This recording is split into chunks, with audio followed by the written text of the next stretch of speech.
Today's guest won 72 England caps, played 340 plus games for Harlequins, a career built on intensity, resilience and refusing to go away.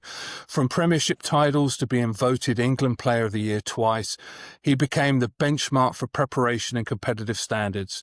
Today, he's shaping culture and business and sport as Director of High Performance at Stubborn Edge and through MB15 Performance. Welcome to the Business End, Mike Brown. Thanks, guys. Thanks for having me. Great to be here. I've listened to, like I mentioned before, a couple of your episodes. Mark Evans being one of them. Gunnersaw as well, who's both great guys who had impacts on my career. So love what you're doing, guys, and appreciate inviting me on. Yeah, that's great to hear, Mike. I mean, obviously you were you're such a fearsome fullback. You're like an honorary member of the front row, so we're delighted to have you on the show. Yeah, yeah. My cauliflower ears as well. There we go. You got one of those. Got a little ones. Always get a few of the old boys kind of call me out when I was a fullback. Got those, but yes, I guess I am really wearing with pride. Great to see you. So obviously you've had a really long and illustrious career, probably lasted over 2 decades. What do you think was in your DNA that kept you performing at such a high level for so long? Yeah, I don't know. I don't know if it was in my DNA. I just remember my dad having real work ethic. I don't know if I had that through my teenage years, because I remember sometimes getting dragged to certain fitness sessions or things like that my dad put on when he was my coach at my local team, and not having that work ethics. But maybe that's come from him. But I think just as I've grown and developed through early years, I think just learnt to have that drive, that resilience, which are probably the 2 of the main things that have kind of stuck out for me in terms of, I guess, carving out a successful enough career, I guess. So, yeah, I don't know. Yeah, must be in my DNA somewhere. But yeah, like I said, I think my dad, in terms of values that he has, work ethic is definitely one of them. So maybe at some point, I looked at him and tried to copy that. Yeah. And where was your dad coaching, Mike? What club was he at? Yeah, so he's at all my clubs. So like Salisbury Rugby Club, where I started playing, and then we did a bit at Melksham and Corsham. We kind of moved there maybe around under 16s, under 15s, something like that, because they just had a good group of players. I remember county level good players that wanted to play alongside to kind of progress myself in that area. So we moved there. So he became a coach there. But yeah, he was tough on me, that's for sure. Never called me by my first name. Always like Mr. Brown or Brown.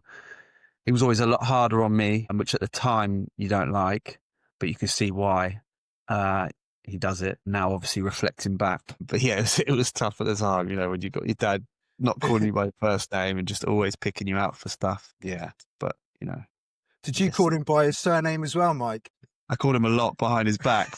But, yeah, no, I don't even think I called him anything. I think I just nodded and cracked on, to be honest. No, it was interesting. And so did you know from the moment you started playing that you thought, wow, I love this game, or did it take time for you to pick up?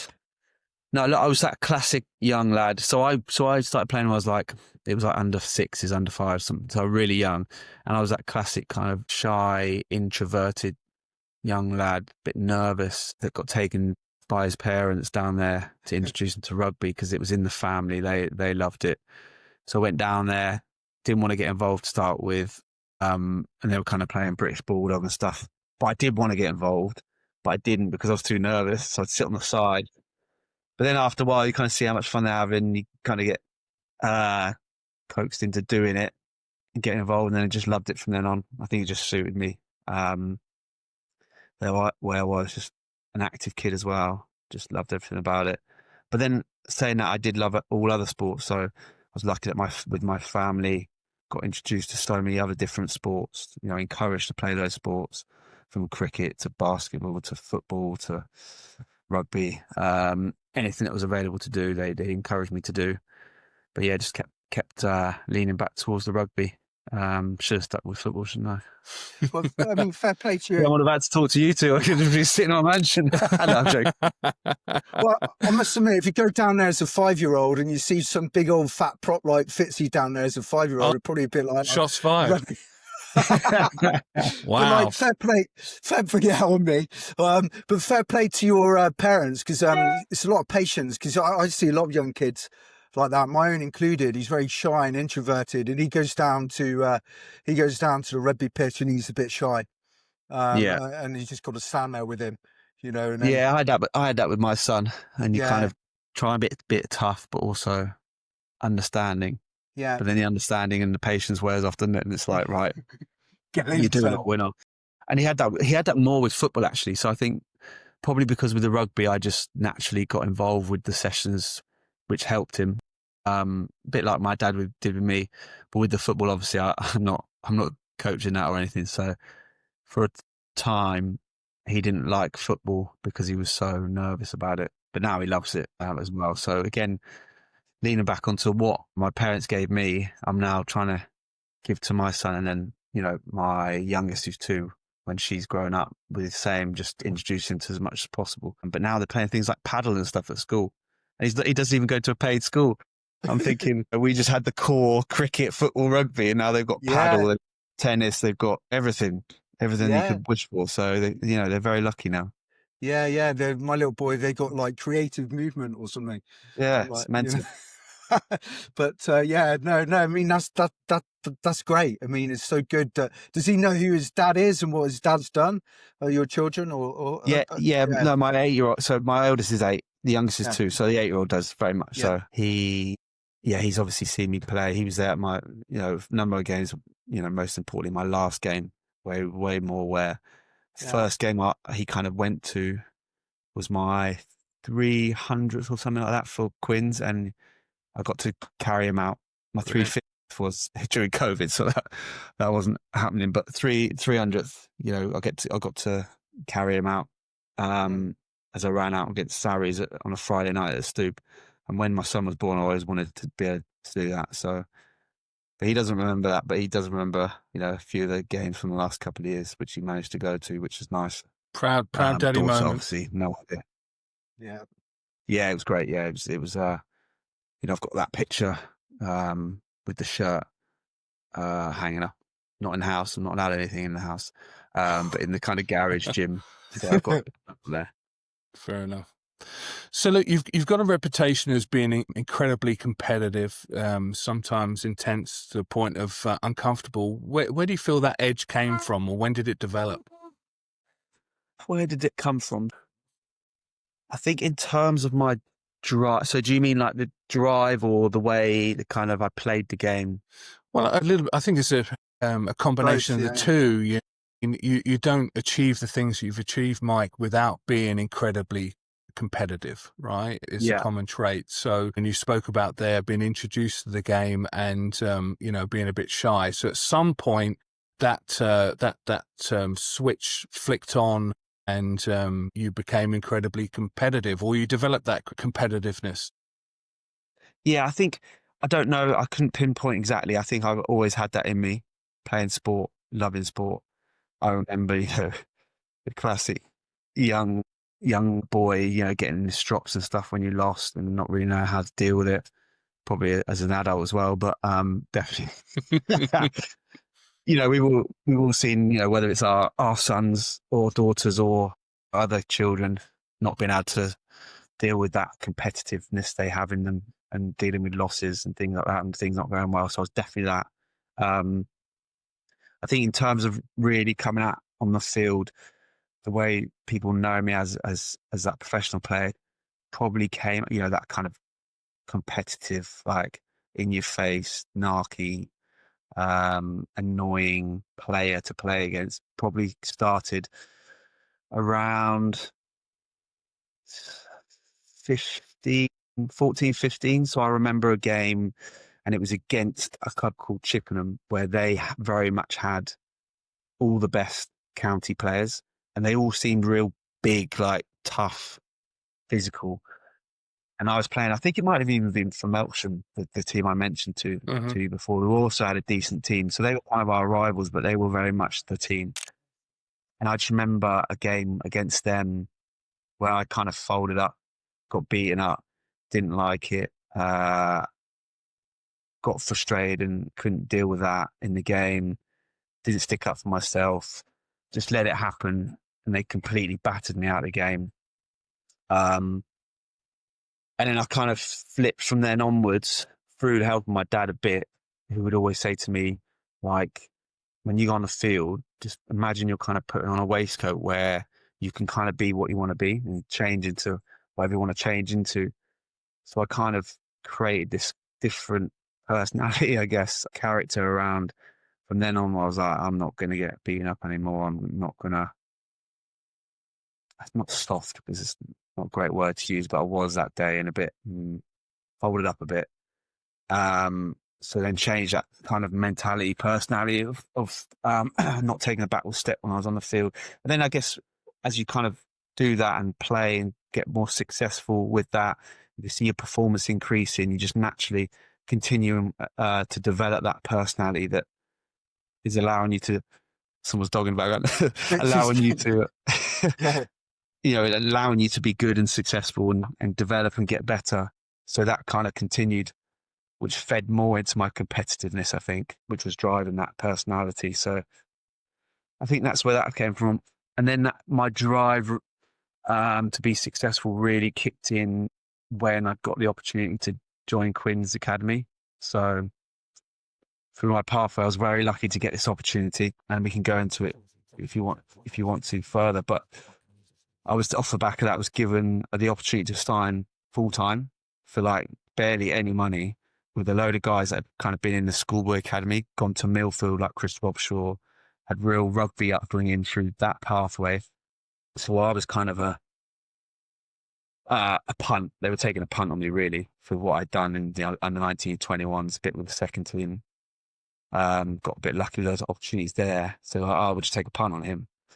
So I turned up having signed this contract thinking, I'm pretty lucky to be here. I'm going to make the most of the opportunity. Like I can literally vividly remember sitting there going, I'm lucky to be here. I better make the most of this.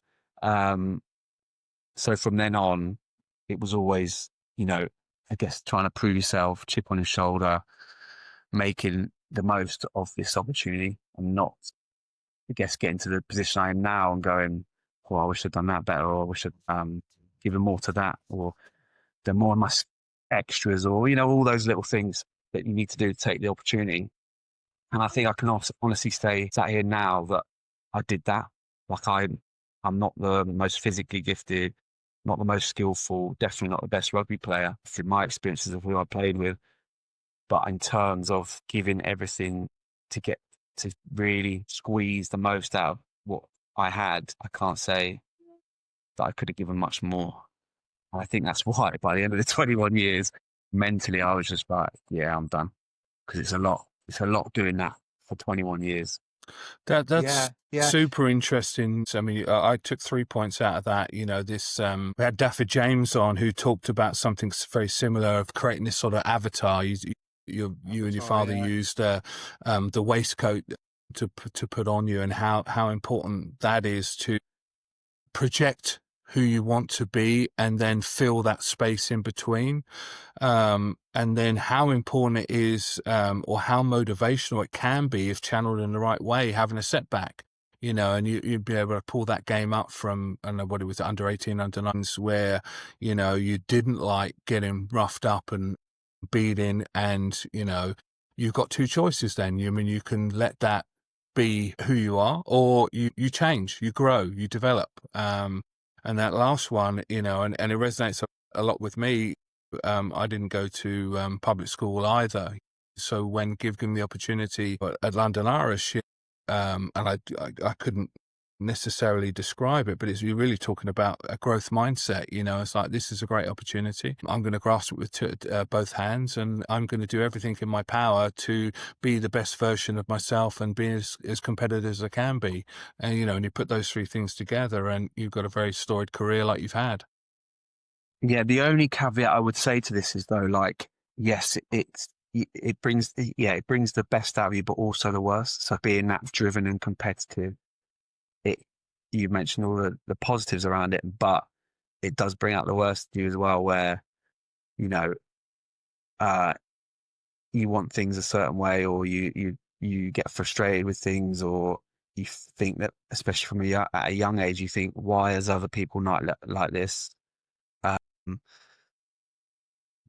you become very direct with people. It can feed your ego a bit. You're not aware of that, or managing that. There's so much as well, which can become a negative around that. I do very much think that rugby brought the best out of me, but also some of the worst things. Yeah, which Yeah, but then you kind of learn as you go along. that's part of the character, isn't it? Because if you didn't have that edge, Mike, you wouldn't probably have achieved what you've done. Yeah. You know, it comes with the territory if you're playing on the edge all the time. Sometimes you might step over it, both on and off the pitch. That's just part of the character that you deal with, and I suppose over time you learn how to control it. And it is probably an avatar as well.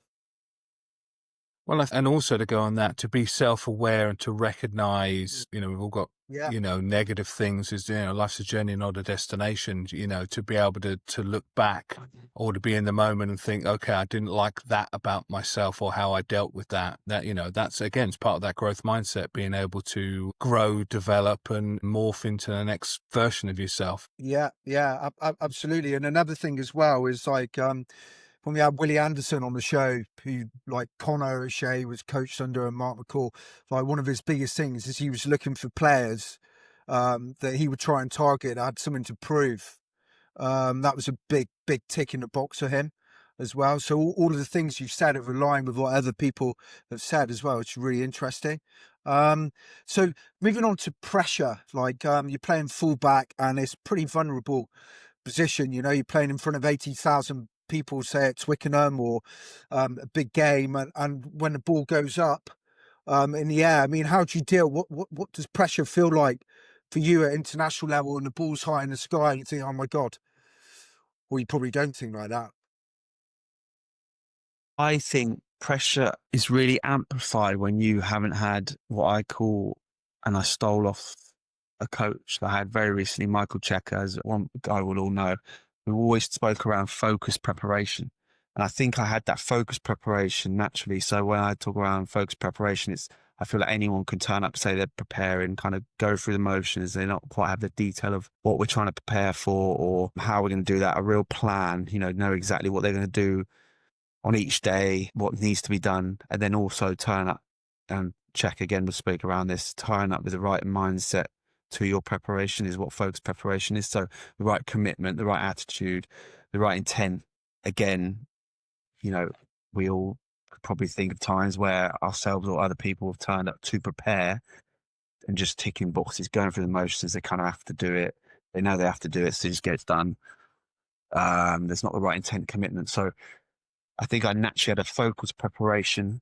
Again, I guess it goes back to taking this opportunity that I'd been given. I'd always been making sure I was prepared in the right way, or doing everything I could to be prepared, making sure I worked with the best people. So again, looking back at my career, that started early on with my high ball. So I was told by Andy Friend, who was a head coach who I had early on. It was the year we got relegated. So that championship year, he came in with Dean Richards as our head coach. So Andy Friend, his name was Australian guy, ex fullback as well, which was great for me. And I'd played a few games, but hadn't been as safe as I should be under high ball. Not that I kind of knew that at the time, because you think know it all and you're Billy Big Balls and you just be getting an opportunity with the first team. But I remember him coming to me and going, "Oh, Brownie, well played, but tell me, how confident are you when the ball goes in the air about catching it?" I went, "Yeah, I guess all right. Catch some. Catch most of it." He goes, "Well, that there tells me exactly the answer I needed to know. When I asked you that question, you should be, yeah, I know, I'm going to catch it 100%. And that kind of really was like a light bulb moment in terms of playing fullback, because then he went on to say, you're not going to play anymore in the first team unless your high ball is one of your strengths.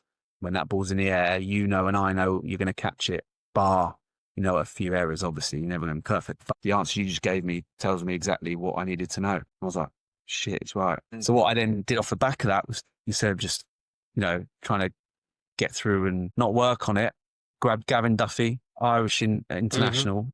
It's kind of the guy vying for fullback position, same as me. That year, he was unbelievable at high ball from a Gaelic football background as well.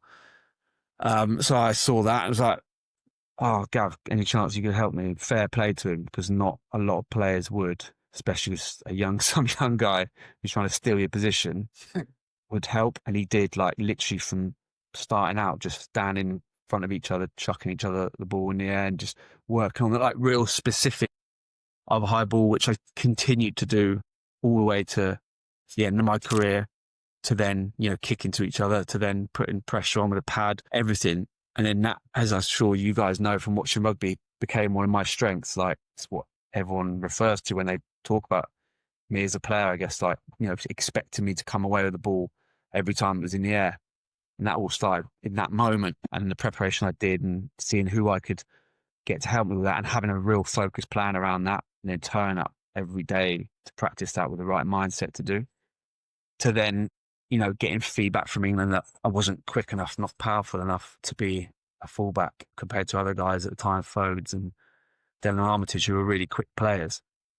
So then what I did, have a look around, who's the best person to help me get quicker, more powerful. Margot Wells was the name that kept coming up, thanks to Andy Gummer. That's why I was interested to listen to him, because he had a huge impact on my career. Badgering me, go see her, go see her. Oh, I'm not sure how the club are going to feel about it. And he referred to it in your chat with him, you know, doing something different. Oh, I'm not sure. I'm still young, not getting picked. Got to a point where I was like, you know what? Screw it. I'm going to go. I'm going to see her. This is the feedback I'm getting from all parties. I'm going to go against the grain like Gummers did. See her, saw her up until the last day of my time in rugby. Still saw her. And not only did she make me move better, more powerful, made more confident in my body, which then helped me get back in the England setup. But also in terms of body management, exercise and stuff like that, she allowed me to have that longevity where I was still using her mainly for that stuff really than the speed and power, to last in a really tough career. And then on top of playing in rugby was the commute I had to do to Leicester for the last 2 years, which then has the toll on your body in terms of sitting for 2.5 hours one way with your back and stuff like that, and how she put me back together on the other side over a Zoom every single day. If I hadn't had her, I wouldn't have been able to do that. So, you know, that again just comes back to the focus preparation. Finding someone who's going to help you, being focused in your preparation around how you use them and what you need to do every single day. Just, yeah, 2 examples that had huge impacts in my career. Yeah, she helped a lot of rugby players at Quins. I remember, I think Dan Luger was probably one of the first, wasn't he? There's a winger at Richmond, I've forgotten his name now, who used her as well. But one like fascinating point about what you said is about competition. This is where business gets it wrong, is that you feel like you have to get one over the other. You know, you get one over on someone, but like competitive can be healthy, like what you just explained there with Gavin Duffy. And I think business can take a lot from that point as well. Yeah, definitely. It must have been hard for him, because it ultimately ended up him losing his job, because I was coming through, starting to play better. They didn't need him anymore. So for him to help me, like, I'll never forget that, and always try and refer to it and put his name in there as much as possible. Yeah. He's a good fella. How was your work with Margot balanced, or how did the Harlequins S&C coaches deal with that? I mean, when we spoke with the Gummers, as you referred to there, you know, there was some trepidation from Wasps at the time. How did you manage that? Yeah, it was tough. It was tough early on. So I was lucky that I had Gummers having my back. So, you know, pushing back on the S&C guy, and also him doing it himself as well. Like the S&C guy was aware of it. It wasn't like I was coming in cold, but I very much had to do it for a number of years as an extra. So I'd have to do the full day with Quins, and then either I'd go during the day in the little breaks that we'd have, like you guys would know, like, you know, if we had half an hour between sessions or a lunch break, I would then go to her. Again, I was lucky that it wasn't far for me to go, Guildford well, when we originally trained, it was down by Roehampton. So that was a bit further. So that would be more at the end of the day. But then when we moved to Guildford, that was perfect for me because she literally lives like 20 minutes away. But still, I'd nip to see her during the day, nip back, try not to be late. Or at the end of the day, which was incredibly tough, but I could just about manage it because I was young, so it was fine. And then I did a bit of ducking diving in terms of the sessions I didn't need to be doing because I'd seen her. So maybe in the gym, I wouldn't do as much, or I'd add her stuff in, kind of try and work with the S&C guy that I was doing it, or just do it off my own back. But the thing I found, it was, people feel like quite threatened for some reason. They weren't happy with that, especially the S&C lot. I'm not sure Dean was too happy about it initially. But then, because again, I was lucky that I stayed at a club for a long period of time, and you get to a certain level where you are definitely starting every single week pretty much, and then you play for England, and then you can see how well you perform for England. That becomes a bit part of preparation. They then allow me to do it instead of, or when some lads were given certain weight sessions, I could bring my own through Margot to do that on site, or even towards the back end, I could go and do speed with her on the track instead of doing certain things at the club, which was fine. But it takes time to get to that level of trust. And I guess as long as you perform, it's okay. So it adds that pressure.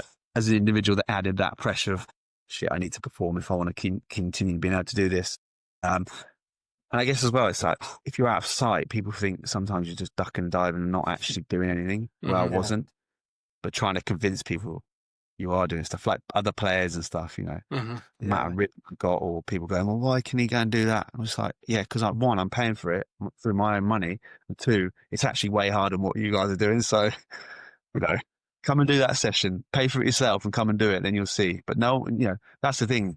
When you come back with that, no one was willing to pay for it themselves and invest in their career, and no one's willing to go during the day to add to their workload, or at the end of the day and get home at 5, 6 p.m. instead of 2, 3. So it just shows, doesn't it? Like, and it had a massive impact on my career. And I think her stuff is amazing, but whether it really is doesn't matter, because I showed on the field that the work I was doing was worth it. I think it completely changed me from the way I ran, from hunched over, mechanically looking not good at all, aesthetically not looking great, and my body was falling to bits. Lower back issue, patella knee issue, groin issues. I had that all through my academy and early days in the first team. So all that gone. With working with her body management stuff, I looked better when I ran. I felt more powerful, whether I was or not. Doesn't matter. It's whether it had a mental effect as well as physical, I don't know. But it made me feel confident, and that work got me ready for that second opportunity with England, which I'd blown before under Stuart. And then, my career really took off from there. Fantastic. Leaders today talk a lot about psychological safety, and we've spoken about some of the great coaches you've worked with at England and different clubs, club environments, Michael Checker, Stuart Lancaster, Eddie Jones, Dean Richards, to name but a few. Within those different environments, what made you feel fearless compared to cautious? Yeah. Psychological safety has become a bit of a buzzword. I talk about it a bit in terms of my consultancy stuff now. I did a keynote talk actually where one area we were talking around was psychological safety, because actually reflecting back on my career, it had a big impact on me for the wrong reasons, I think, what stands out, especially my last 1 or 2 years with England, where, we talk around creating that psychological safe environment where you feel comfortable to express yourself, be yourself, speak up if you feel like that, being able to make mistakes as long as it's aligned to where we're trying to get to and the game plan in terms of rugby or whatever.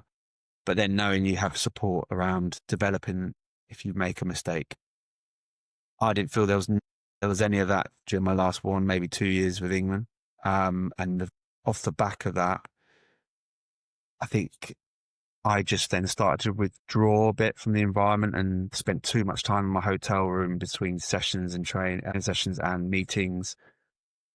Didn't want to hang around with people, which actually probably, I know it did have an even more negative impact on me, because people then have certain perceptions of you. And that was around the time where selection wasn't going my way as well. So everyone just assumes you're, sulking or whatever.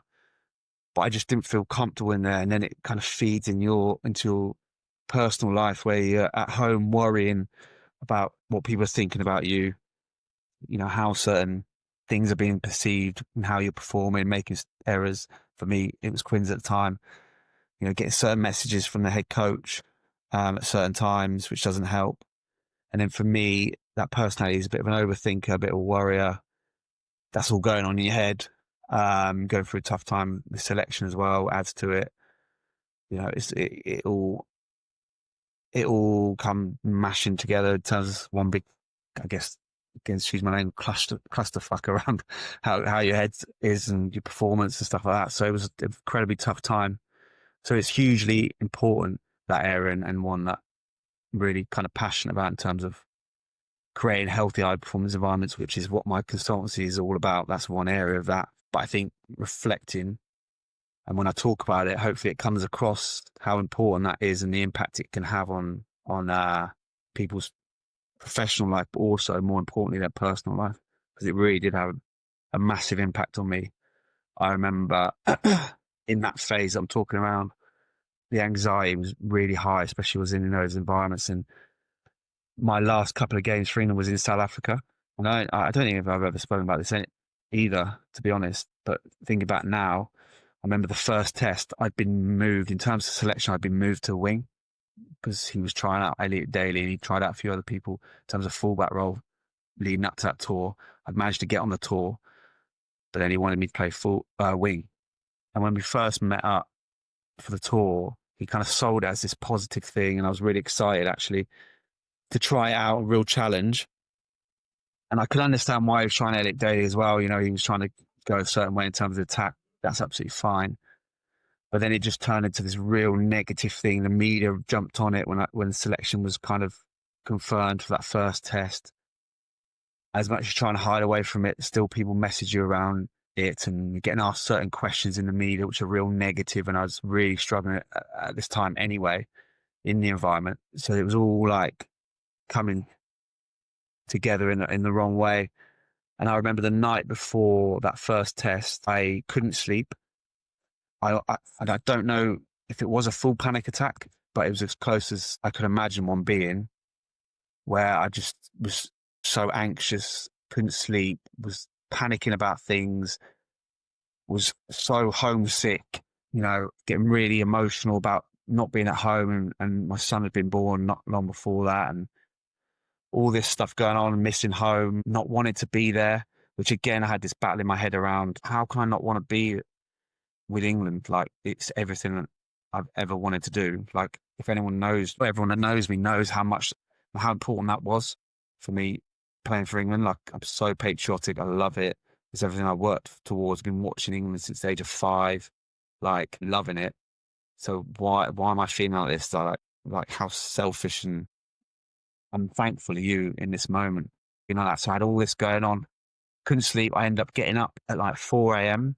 and I had my washing, and basically you put your washing in the night before because it gets picked up like 6 a.m., something like that. I had my washing. I hadn't remembered to put it out. So then I was like weirdly panicking about that. So I picked up my wash bag at like 4 a.m. and I started walking to the team room in the hotel. And then I remember this would have been like nearly 5 a.m. by that point. And I bumped into the S&C guy, Tom Tombleson. And he looked at me. I think he was doing a gym session early, like they always did, those S&C guys, getting ready for the day. And he looked at me, he's like, Brownie, what are you doing? It's like near 5 a.m. You've got your laundry and we're about to play a test match like in the evening of that day. Like everyone else would be sleeping, stay in bed till like 10 a.m., 11 a.m., not get up. And I was a bit like, oh yeah, I didn't really know what to say. And I had my laundry and I was like, oh yeah, I'm just doing my laundry. And he like looked at me like, mate, go back to bed. Like, Yeah. so I kind of done my laundry, but like I was so nervous and emotional and upset and anxious, and all of that stuff. I just think it was from the environment that the head coach and leaders created for me. This is just my perception in that moment, as well as all the other selection stuff, communication with the head coach that he'd given me. And it was just not a nice time at all. And I had this stuff with the media and then getting peppered about playing a position which I didn't even really want to play. And I didn't choose myself to play there. And I actually managed to play really well. Like, I don't know how. Again, it's all a bit of a blur, but I just kind of managed to pull a performance from somewhere. But just remember afterwards just being absolutely draining, exhausting. And again, going back to my room and spending the whole time there. It was not a good time, to be honest. Did anyone pick up on that, Mike? No, I don't think so. I think the way I was as a person, I was quite quiet and reserved anyway. I think people saw me as quite intense, and it was one of them where, because I wasn't that happy-go-lucky bounce into a room person, he's always a bit like, oh, here's Mike, in a mood or grumpy or whatever, as usual. So I don't think anyone would have ever picked up on that. I don't think I would have I didn't openly talk about it. So, like I said, my natural thing was just to kind of withdraw even more, spend more time on my own, and kind of keep my head down, trying to keep the head below the parapet and all that sort of thing. Yeah. Trying to avoid Eddie Jones as much as possible. So there's like massive important things on that for business. Yeah, If you're a business leader, you're like the impact you can have on someone's life as a business leader, and obviously, the results and negative impacts on performance as well. Like now you talk about it, psychological safety. Do you think that you can apply a broad brush? Like, would some people respond to that particular coach and others not? So when you're talking about it, would you advise leaders to look at everyone individually or collectively? Yeah, I think that's part of it. Understanding your people that you're leading as much as possible, different personalities. But yeah, just really focusing on creating that healthy high performance environment, which one of them is that psychological safety, or I call it confident contribution. So is your environment one where everyone can confidently contribute in their way, express themselves, speak up, have that kind of dialogue in meetings where they can challenge things in the right way, as long as it's all aligned to where we're trying to get to? A safe enough space where you can make mistakes, knowing that you'll be supported. Again, as long as it's with the right intent and commitment. If you're making mistakes because you just don't give a shit, or it's completely against where we're trying to get to and what our ways of working is, then I get that. But if it's not, and someone's genuinely trying and just making errors, but they need support around that. So yeah, it's important to me because I've lived and breathed the impact, like I've just mentioned. So that is one part of that healthy high performance environment that I'm trying to help people create in terms of my consultancy and passionate about. Were you able to channel that experience of the tour in South Africa for later on in your career and build a stratagem to deal with those moments? Not formally. I think throughout my career, I've been through my career has literally been that stereotypical up, down, up, like all over the place. We see those graphs where no career's like that, but it's like mountaintops. But genuinely, there's so much stuff in there. And that's one thing I'm proud about in my career in terms of resilience, I think, is I've always managed to bounce back whatever's happened to me, whether it be that. And there's things like I've just mentioned that I've not even ever spoke about before, which I'm starting to really reflect on now, where you just bounce back. there was a time where I got sepsis. I was in one pre-season, I got sepsis, genuinely, and I had this again, I'm coming up with these stories out of nowhere, but I had this pain in my chest. I thought I'd pulled my pec and it was during pre-season in this big weight session we were done.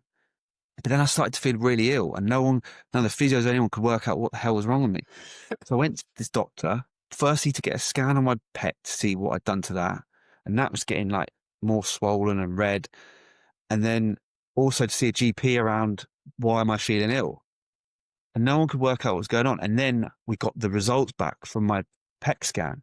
And I got a call that evening, and I was on the way, and my wife was driving me because I was so ill I could hardly stand up. I was in the front of the car. It's couldn't really speak. We were on the way into town to see this physio, Kevin Lidlow, who is an absolute magician. Again, another link through Gummers, who I'd seen throughout my career but I'd only see him when I was really struggling. And this was a moment I need to see him for my pec, because like I was in agony and like so ill. So we were on the way into town. She was driving me. I get this call from the club physio, mate, you need to get to Guildford Hospital like immediately, like we mean now. And I'm like, yeah, okay. All right. Turn around, literally on the A3, we turn around, speed off to this to A&E at Guildford Hospital, right next to the Queen's training ground. Dump the car. She like basically carry me in. They like lie me down before they even explain anything. They get this massive needle out, boom, straight into my chest, suck out the stuff that's in there, this infection, take it away to get tested, and then next minute I'm like in this hospital bed with a drip while they work out what it is. And like literally I spend, I think, a week in this, like losing weight. I lost like 6-7 kg, like, and they were like, lucky you had the scan, because genuinely, like, Yeah. we don't want to say it, but not long after that would have been crisis time. Yeah. Like I was so ill, my wife was having to come into the hospital, shower me, because I didn't want anyone else to shower me, but also like she obviously was to help, but like bring me food, like middle of pre-season as well. Like I get a message from John Kingston, the head coach at the time. Oh yeah, just heard you're not that well. Don't worry about the pre-season game this weekend, but maybe we'll get you in a week's time. And I messaged back going, I don't think so, John. I've got sepsis and currently lying in a hospital bed. I was just like, so then, yeah, 4 weeks later, I managed to get on the pitch, which was some achievement. I'm still like 4 or 5 kgs down. The kit's baggy on me. So just little things like that. There's so much stuff we just go through in your career. And then there's the stuff around selection. Yeah. Yeah, it took a lot of resilience, but I feel like I'm proud because I always managed to bounce back from these things and just get through on the other side. And there was stuff around my exit with Quins, which was another really tough time. And then my exit from Newcastle, and you just kind of think, why is it always me? But there's so many learning things to take from it, and these things. And I do think like resilience as well is learned. I think I learned to be resilient through my career for sure. Yeah. For sure. And do you have in your mind, as you've spoken about the South African tour and you know, and that brought out of you, but was there a moment, was there a coach, was there an environment that you did feel psychologically safe that you can, and what was different about that environment? I think a good one is the Harlequins under our good mate Connor. Well, 10, 11, 12, those seasons where we were really successful. I think he came in and really focused on that trust, that psychological safe environment which creates trust. So really emphasizing who we are in terms of identity. Screw everyone else. This is how we're going to play. So go out and express yourself, lads. You know, he'd always talk around that and not worrying about the outcome, but just how we perform in terms of our identity, playing that high tempo, high pace game that we love to play. Really fed our confidence with the environment he created, but how he spoke, he made us really confident to be like that. You know, on the verge of, you know, arrogant really, you know, screw everyone else. This is what we do. This is how we're going to play. No one could beat us. If they do, then fair enough, but you won't beat us. And, you know, became really tight off the field, which he encouraged, created a lot of trust between the group. We had a lot of trust in him. So they're definitely that period. And like I said, we're highly successful, you know, won that, you know, kind of Europa League Cup. In that first year, second year, first Premiership win in the club's history, but the way we did it as well, first real team to be focused so much on attack and outscoring teams. And then the other one probably for me as an individual was Stuart Lancaster. I don't know why, but I just felt like maybe he backed me. I think because he never really told me or said things like, right, you need to do this, you need to do that. He just kind of let me express myself.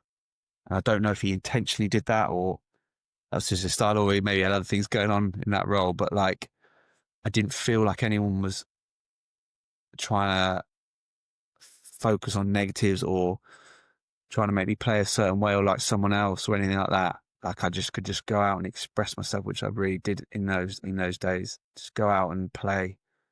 But then again, I don't know if that was just more me being confident at that time with what we'd done at Quins and more comfortable in where I played. And, you know, I'd started working in Margot, obviously, you know, a few years before that, and that helped with that confidence. So maybe I just went into that environment like that. But yeah, I felt safe and able to do that, express myself, especially on the field. So those two kind of stick out for me. Interesting. And you obviously had such a long and storied career at Quins, and so you saw massive ups and downs, winning titles and relegation, different coaches coming in, reboots. What in your mind were the behaviours that actually created those winning environments? And you mentioned Connor there as an example. What did that was tangible that helped the Quins be so successful? I think that 2012 team, I think my daughter's just arrived from nursery. She might bang on the door in a minute. She's saying hi. Very driven and motivated as individuals, but I think that helped with a lot of us being young, English, ambitious, and wanting to achieve as a club, because that was our home club. And we were doing it together as a young core group of English players that had grown up together, but also we were very ambitious, you know, myself, Rob Shaw, Danny Kerr, people like that, to play for England as well. So there was that. But and I don't know if it was manufactured or just our personalities all coming together at the right time. We very much took enjoyment from the fun stuff of socialising and playing that nice brand of rugby and all that nice stuff, but then enjoyment and celebrated the hard stuff. So we had a crap defence, but we had a never say die attitude and doing all the unseen work around scrambling back. The amount of tries we stopped in those couple of years for just scrambling back and just never giving up, and guys just doing unseen work. You know, our captain Chris Robshaw epitomised that. You know, his actions, not really guy in terms of words, but his actions. You know, never stopping his work rate.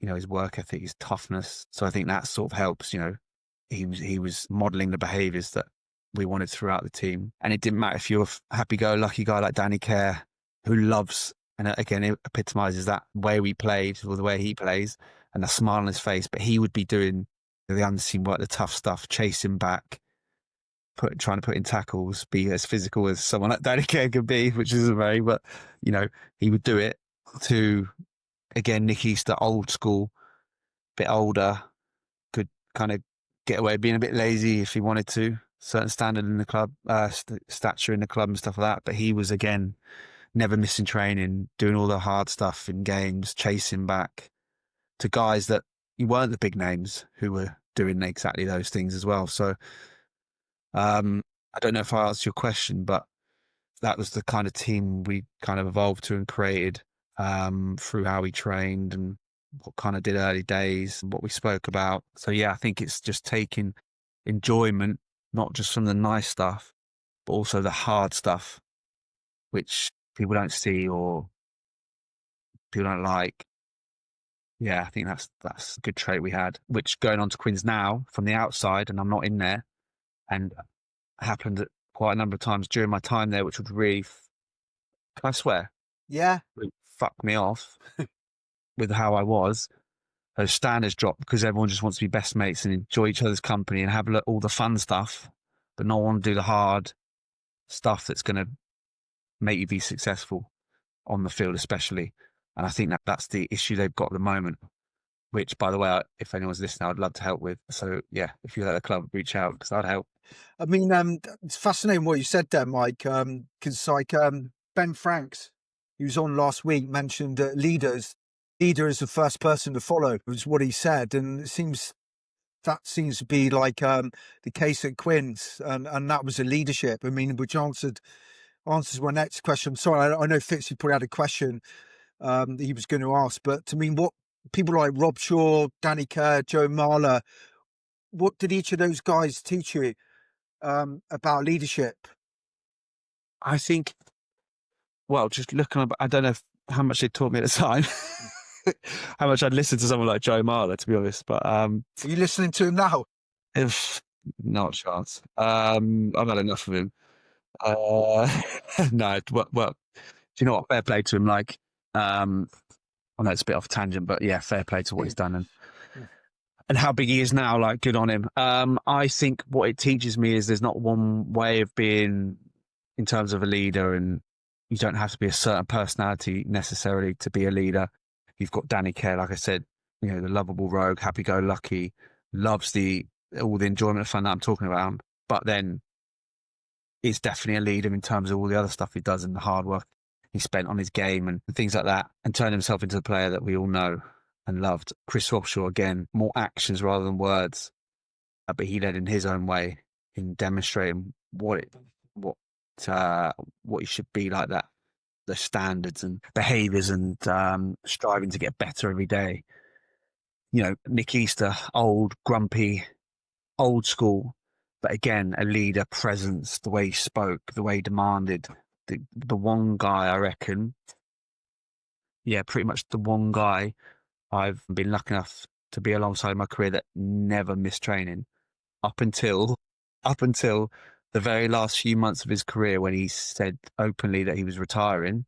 And it was almost like his body gave up on him. He started picking up all these injuries, which actually taught me, don't tell anyone you retire until right at the end. But he never missed training. And he would be one that would love a night out, you know, love a social, not necessarily the one to eat well or look after his body. Like, he looked like a back is sick at the best of times. You know, wouldn't say he's the fittest, but unbelievable man strength and unbelievable rugby brain, but would always train every second, every minute, always play every game, every minute, never missed any sessions or games. Like, incredible. So that's what he showed in his leadership. That's what he demanded, people to be exactly the same. So all those guys are so I met Marley, yeah. I mean, we all see what Marley's like now. He is unpredictable, complicated character.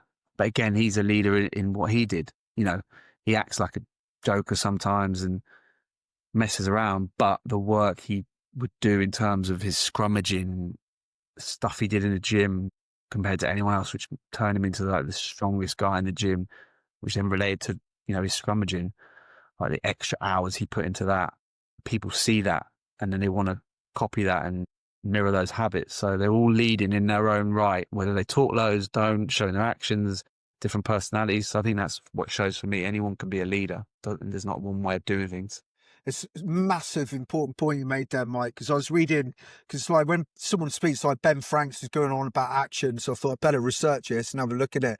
And like Harvard had done actually a study on this, and they say over 50% of people don't give, I swear now, don't give a shit what the leader says. They look at his actions, and more than anything. So people can go around and talk, but they're looking at actions as a leader.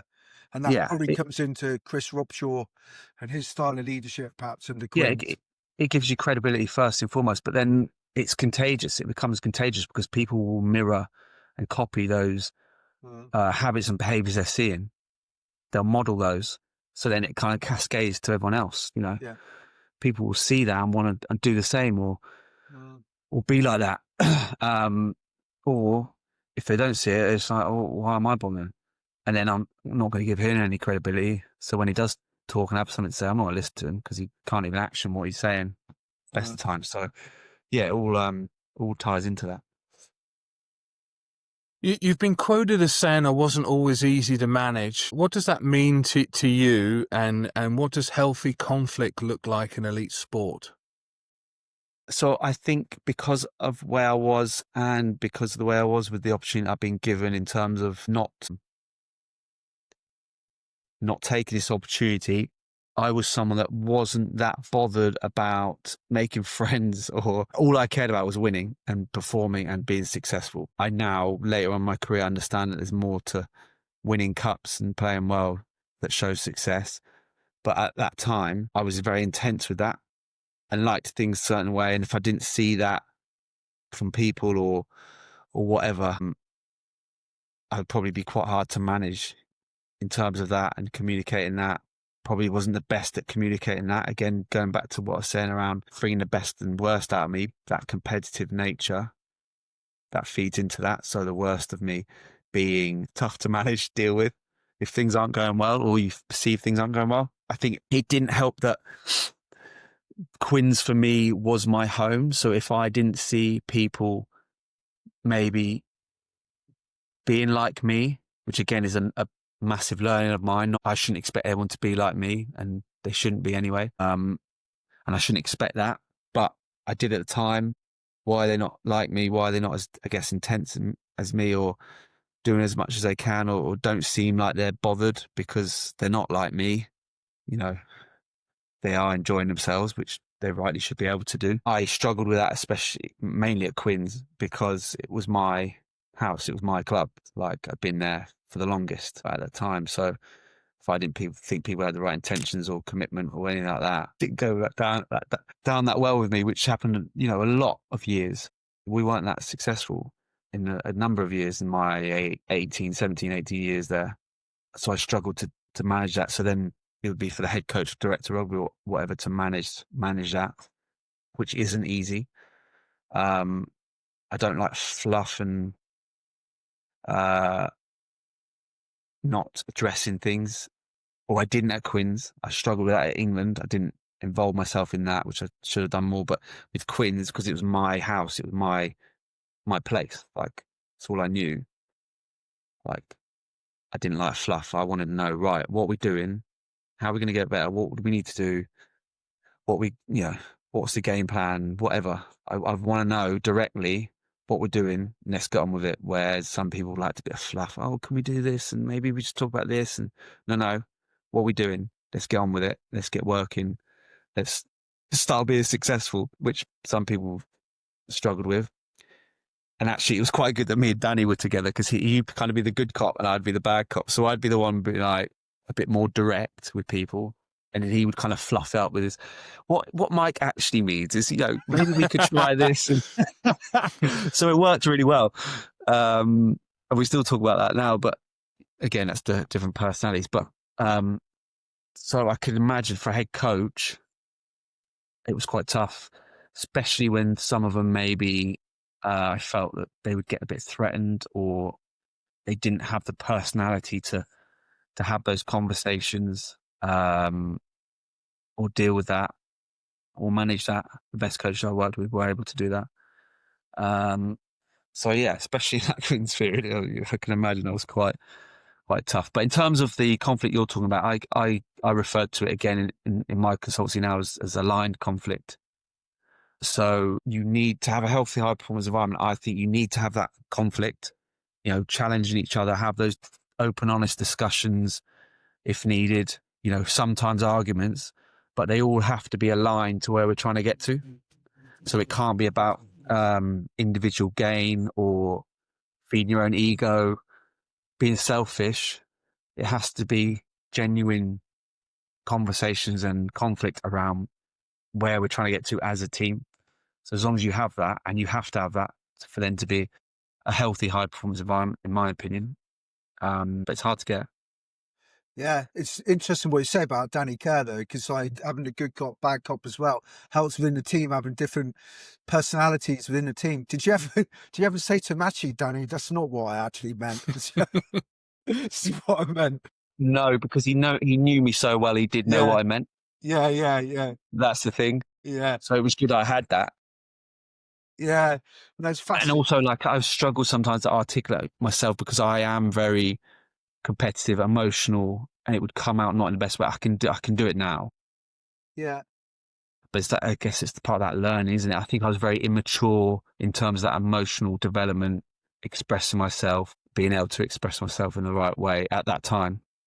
Yeah. Yeah. But that's also a motivating factor to drive you as well. So which, goes on to the next question, like, coach giving you a tough bit of feedback. What's the toughest bit of feedback? And did you take, my question was, did you use it? How did you use it to motivate you, or did you take it personally? Toughest bit of feedback. Feedback was only tough for me if I didn't feel it was authentic or honest. Which, if you ask any player, and it would be mainly around selection, every player will say, I can imagine, every player I've spoken to said it, is the honesty or dishonesty around selection is what pisses people off. and then kills that trust between player and head coach or whoever's doing the selection, or the mutual respect you need. Just and you can't. That's tough feedback because you know it's not authentic. You know it's dishonest. You know they're just trying to make something up. In my last year, again, referring to Michael Checker, so I had him in my last year at Leicester. So we had opened and honest discussions very early on when he arrived around whether there was chance for some rotation in terms of selection, because Freddie Stewart, and rightly so, was very much the number one fullback, coming through the academy, current England player, playing brilliantly, to be fair to him last season as well. But I early on said to him, look, is there any chance to keep him motivated and things like that? I'm struggling a bit around motivation. I train all the time, do all the sessions, but I'm not getting any chance to play. Is there any chance you could do a bit of rotation? Maybe 1 in 4 weeks. I know Sarri's, famously do that. And he openly and honestly said, no, I understand, like, it's nothing to do with your performance when you have played, nothing to do with how you train, because you always train, you train at high level, you do our standards. But my philosophy is I don't like rotation in terms of selection. And fair play to him, he stuck to his guns all season. Like, there was a group of us so frustrated and demotivated because we never played. And because he was honest, I'd come back again. We had a good conversation about it, nothing bad in the conversation. Again, I'd come back and say, well, it's hard to stay motivated. And you go, I get it, but this is my philosophy. It's what I've always worked towards. You have that honest discussion, even if you don't agree, which I didn't. You've had it. It's been respectful. You go, do you know what? I appreciate and respect your honesty, because not many of the coaches I've ever had have been like that. They could make up rubbish. But because you've done that, I put my hands up, fair play. And then he says, if we lose because of it, I'll take it on the chin. And you just have to be like, yeah, fair play, you've been honest. If he wasn't honest, he tried to make up some rubbish around, oh, you're not doing this, or you're not training well enough, or whatever. Then you'd be like, well, you're talking rubbish, mate. Like, then you'd have an argument, and then you just walk away, both annoyed, no trust. So I just think that feedback, when it's not honest and authentic, are the ones you struggle with, in my opinion. All the others, I feel like I've always gone away and tried to work on it or change, even too much sometimes, where, again, coaches make up stuff for the sake of it, and then you go away from your super strengths. And that's, again, referring back to an old coach, Conor O'Shea. He would always go, yeah, but what's your super strengths? Focus on those, double down on those. Yeah, work on a few little bits, but I remember with time of England when people were talking about Alex Good, sorry. He's a distributor. He does certain things, plays at, steps in at 10. He was like, you're not Alex Good. Don't try and be like that. Do what you're good at, your super strengths, counter attack, popping off around the 9, things like that, running with the ball.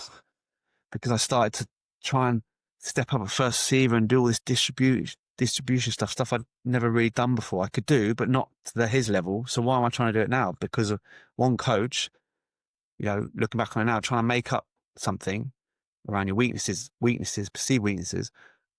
And then it gets in your head and you're trying to do that too much. So yeah, I think just feedback, just be honest and authentic, and with people goes a long way.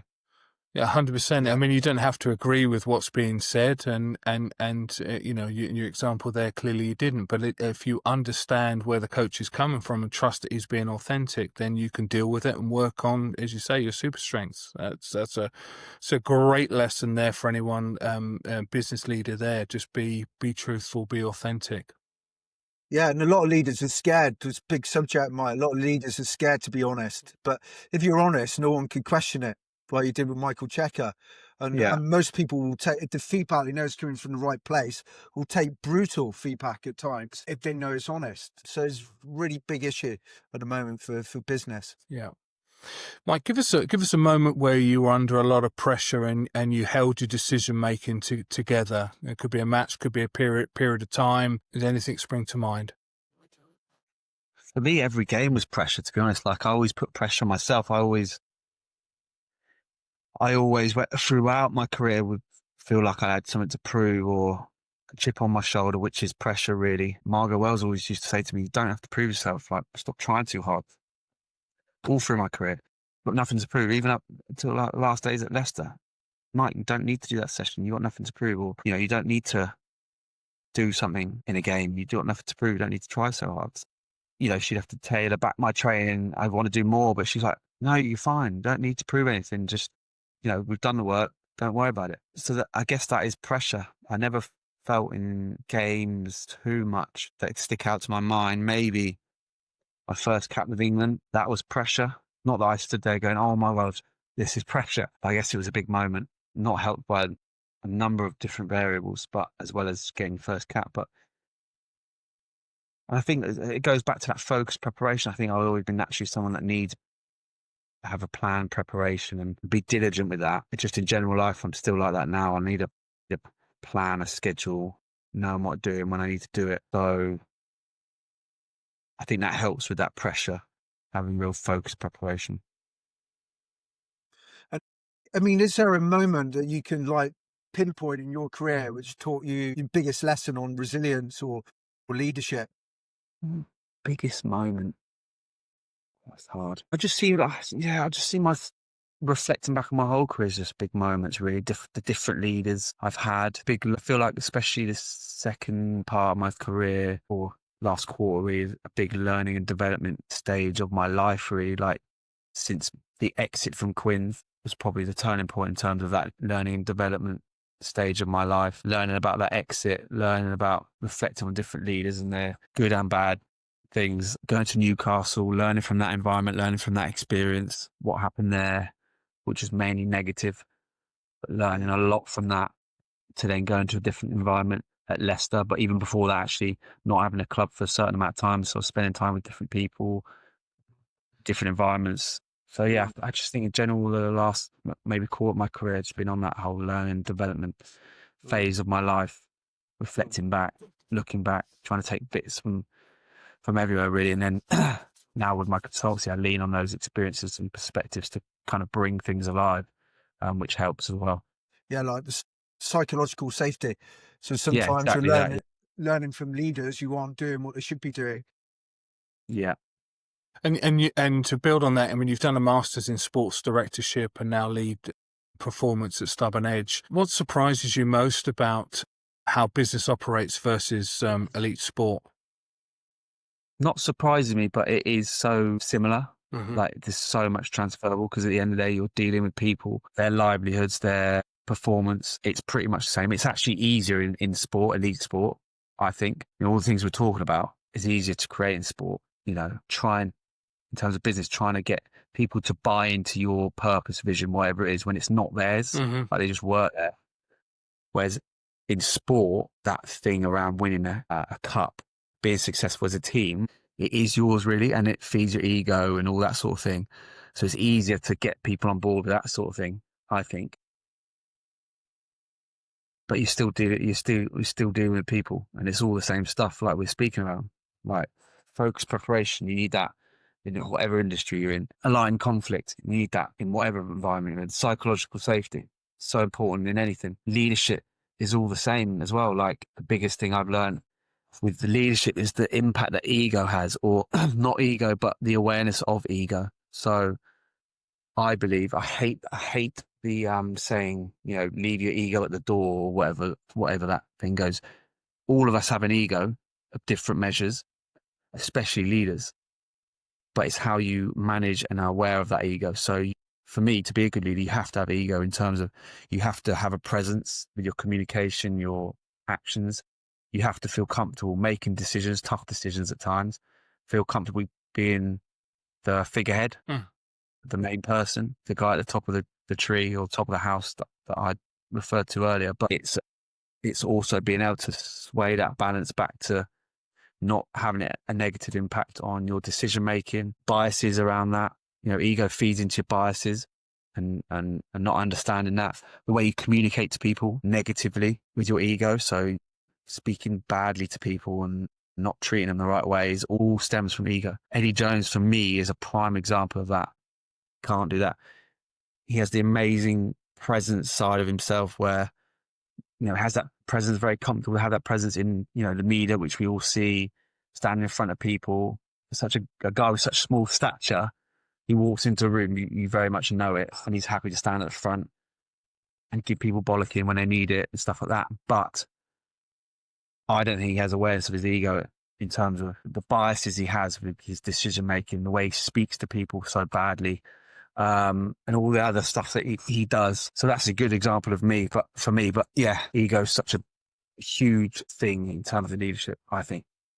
And where do you think business underperforms sport in terms of culture, standards, accountability?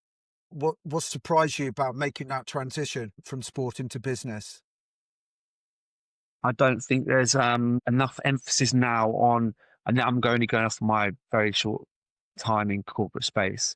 So there's not enough time spent on the environment. Well, not enough time spent on the things that make human beings, people perform.